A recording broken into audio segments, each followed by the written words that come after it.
My name is Seth Martin. I'm a professor at Johns Hopkins School of Medicine, where I'm a cardiologist, and I'm a clinician, educator, researcher. My clinical work is both inpatient, outpatient at Johns Hopkins Hospital with a focus on medicine, cardiology, and preventive cardiology. And then my research is focused on within the world of preventive cardiology, and within that world I have focuses on lipids and digital health. And then within that world of digital health, I've had a role in leading our innovation lab in our Ciccarone Center for the Prevention of Cardiovascular Disease. And I serve as the director of our MTech Center, which is part of the American Heart Association network on health technology and innovation. Perfect. Well, firstly, we want to welcome you to CMHC's 18th annual conference. It is pre-conference today, but can you give us a little insights on what you've talked about and also what some of the other speakers have talked about today? Yeah, absolutely. So, I mean, it's great to be here in Boston. We have a very, large and engaged audience, which was just wonderful to see. And I'm not surprised around the enthusiasm because we're really bringing together very hot and important areas in the world of medicine. So we're bringing together cardiometabolic, cardio-kidney health, and there was just recently a big American Heart Association statement on the important syndrome, which is cardio, kidney, and metabolic health, the CKM syndrome, as well as bringing that together with digital health, which really is about thinking not just what we can do for patients, but how can we do things better for patients? How can we transform care delivery models and use new technologies to better support patients, get better clinical outcomes? So it's bringing together this cardio, kidney, metabolic world with digital health, and it's really leading to some interesting talks and discussions at this conference. And it's the inaugural conference. This is the first time this particular digital health pre-conference has been done. And I think it just represents that it's now reached a certain threshold of interest in this area. Really thankful to the CMHC team as well as the American Heart Association, which participated as a partner in the planning of this event. Obviously, you're close with some of these speakers and faculty. Have you had the chance to really kind of talk with them and go over not just their presentations, but just their thoughts on how digital health and how the complete, market is, changing to become more digital? And have you had the opportunity to talk to them? Yeah, absolutely. And I'm happy to kind of summarize some of what I'm learning. It's just great to be at this conference, listening to the talks, interacting with the speakers, and learning from everyone. And also I'd love to see what Dr. Pam Taub shared, because she always has tremendous insight. So just love to see what her reaction was to this latest HA statement on CKM syndrome.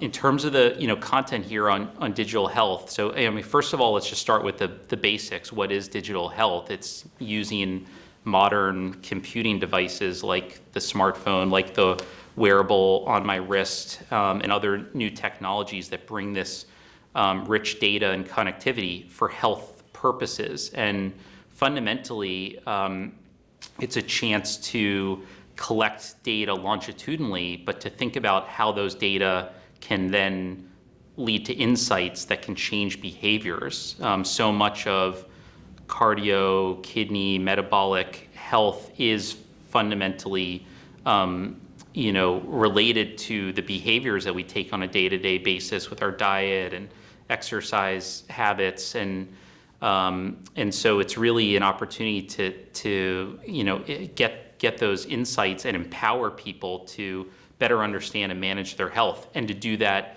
in an even more collaborative fashion with their healthcare team and with the healthcare system. So digital health really represents a very promising area to transform the way we deliver care, so that it becomes, I'm a preventive cardiologist, so I fundamentally am thinking, how do we get ahead of the curve? How do we prevent disease? Or if someone has had a cardiac event or procedure, how do we prevent another one? And so it's very much, digital health is very aligned with this proactive approach, as well as it's very much about empowering the person, the individual, to have more ability to take an active role in their care. And as I was saying, it's about kind of shifting to that how we do things. There's so much that we know. Part of what this American Heart Association statement represents is we know so much about the risk that leads to heart problems, kidney problems, metabolic problems like diabetes. We know so much, and we also know so much about how to manage that risk. But there's a big gap in the translation of what we know to real-world practice, and that's where digital health is really on the cutting edge of thinking around how we can transform healthcare systems. And what I love about this conference is it has a big focus, not just kind of on pie in the sky thinking, or not just on looking at the research, but what does this mean for when I'm back in clinic tomorrow, or I'm literally back working on the hospital after this conference on the cardiology consult service. What can we take back to our practice tomorrow? And so that's been part of the richness of the discussion. It's some of the practical matters of what is covered. What can my patients actually access? What is currently covered by insurance? Where the strength of data is there, and what are how do you just go? What do you need to document to get access for your patients? And then what do you communicate in clinic if you're offering this new tool? What are the benefits that can be communicated? What are some of the key therapeutic areas within cardiometabolic health that digital health and technology has expanded the most and are the most applicable in everyday practice? Yeah, so those areas where digital health has really expanded the most has influenced some of the topics we're focusing on here at the Congress in Boston. So lifestyle and weight management have been areas where there's been a number of studies and a lot of interest in the use of digital health. Diabetes and continuous glucose monitoring has been another area where there's been a lot of interest in study and expanded use. Physical activity, the promotion of physical activity is both in the primary prevention setting as well as in programs such as cardiac rehabilitation for patients who have had an event or cardiac procedure. Heart rhythm disorders, so the ability of wearable technology to detect irregular heart rhythms and to be able to assess for atrial fibrillation, and then to use those to then connect somebody with the healthcare system and make a medical grade diagnosis of atrial fibrillation, and to potentially pick that up earlier or to even find it when it otherwise would have been missed. Those are some of the areas that are getting a lot of attention right now in digital health, and have had, and those are the types of talks that we're diving into here. And have there been any therapeutic advances that maybe have been slower to embrace? And if so, could you maybe touch on those? Yeah, that's a good question. So, I think one area that's interesting to think about where it's such a big problem, and there's, in some respects, we're seeing studies and seeing embrace, but in other ways it's kind of slow to get where it needs to be, that would be hypertension. So with respect to hypertension, there are digital health programs where you can connect a Bluetooth-enabled blood pressure monitor that goes around the upper arm with and somebody can check their blood pressures, ideally following guidelines for accurate measurements, such as from the American Heart Association, where somebody's feet are supported, they're sitting in a chair, resting their arm on a table, resting for 5 minutes, checking their blood pressure through that traditional blood pressure monitor, but it has Bluetooth connectivity and sends the data to a mobile application that can then send those data to the cloud, can help analyze those data, potentially can provide recommendations based on those data. So we've seen that type of solution with a Bluetooth-enabled blood pressure monitor connected to hypertension programs, and there's even the American Heart Association has funded a network, a health equity research network, with a focus on even preventing hypertension for people that have pre-hypertension. One of the studies happening at at my institution at Hopkins, led by my colleague Yvonne Commodore-Mensah, is the Linked BP trial, using that type of approach of that connected blood pressure monitor with an app paired with community health workers, which gets into another interesting aspect of digital health, which is the kind of technology-human interactions and the way we support patients. But what I wanted to get to was, where has it been slower in the hypertension space? And that's where there's been a lot of interest in non-traditional methods to assess blood pressure. So not using that traditional cuff-based measurement, but using a cuffless approach, using a wearable sensor or even a patch sensor. And that's where, although there's potential, it's not really yet ready for prime time, both in terms of the technology clearly correlating with valid blood pressure measurement from a clinical standpoint, but also just how do we use, if someone's measuring blood pressures throughout the day while they're up and about, there's also, not enough that we know about how to use those data. And that can, of course, create noise with a wearable device trying to assess blood pressure when you're up and moving, but also you're, not in the when we think about blood pressure management, clinical trials measured folks in the resting state. And so if we're not in that resting state, how do those data then get used for clinical management? And there's a lot still that we need to learn around that. So I would say hypertension, blood pressure is an area where in some respects there's been quite a lot of progress. In others, it's maybe been slower than many would hope in terms of the novel approaches to measuring blood pressure, which is really important because those novel approaches could really increase access and ability to have blood pressure data and make it a more patient, person-friendly experience, but it's still been a bit slower than other areas. That makes sense. What are the implications for both clinicians as well as patients for digital health?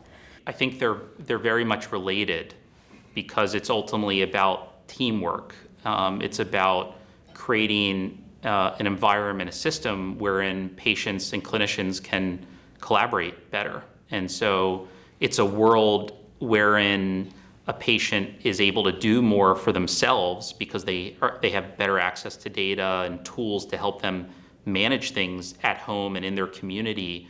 But then when they do come to clinic, there's actually more objective data to inform those conversations where the clinician can provide better guidance and really just make more constructive recommendations around next steps in management strategies, can provide kind of more, whether it's around lifestyle, around more tailored advice, or whether data can actually be used to make decisions about prescription therapies. We're moving towards a world where there's just better harmony and it could increase efficiency. And I think for clinicians, what I've seen in some of our own studies, as well as learned about from other colleagues speaking about digital health, is kind of the joy of practice that comes with this too. If you're offering a program to patients that really works and is helping them, and providing education as well as tools, but you also feel that it's improving your ability to practice, that you're doing a better job, that can bring joy, and you feel that the system is changing, that we're actually able to make things better. That can really bring quite a lot of joy. And not just for me as a cardiologist or as a physician, but on the nursing side of things, we've seen a lot of joy from being involved in digital health studies from our nurses, being able to really help impact that change as well as other members of the healthcare team. Yeah, I like the word joy and collaboration. Yeah. I feel like that's great to have collaboration between physician and patient. Is there any further key takeaways that you want to discuss from the annual meeting? Well, I mean, this, as I said at the beginning, this is the first time this digital health pre-conference has been done. So I hope that this is the first of many times that this is done, and those that kind of are listening to this, I hope, who didn't have the fortune of being here, I hope come next year. And I hope that every year we're going to continue to see this rapid acceleration of evidence, but also knowledge of how what we learn we can implement in practice tomorrow. And so it's an exciting field. It's really very much needed, a disruptive approach, and digital health is part of, I think, the transformation that we need in the healthcare environment, where we can really move the needle, because we just haven't seen, when we zoom out and we look at cardiovascular risk factors, how have we done over the last couple decades? We're not making the progress that we need to make, despite all the new treatments that we know work. So as I said, we kind of know what works, but how do we implement this better? And that's what this kind of conference is about. And I think that the future is bright if we can keep bringing different disciplines together, like this Congress is doing, and really build this better future together. Well, thank you, Dr. Martin, for your time today. My pleasure. Thank you. Thank you.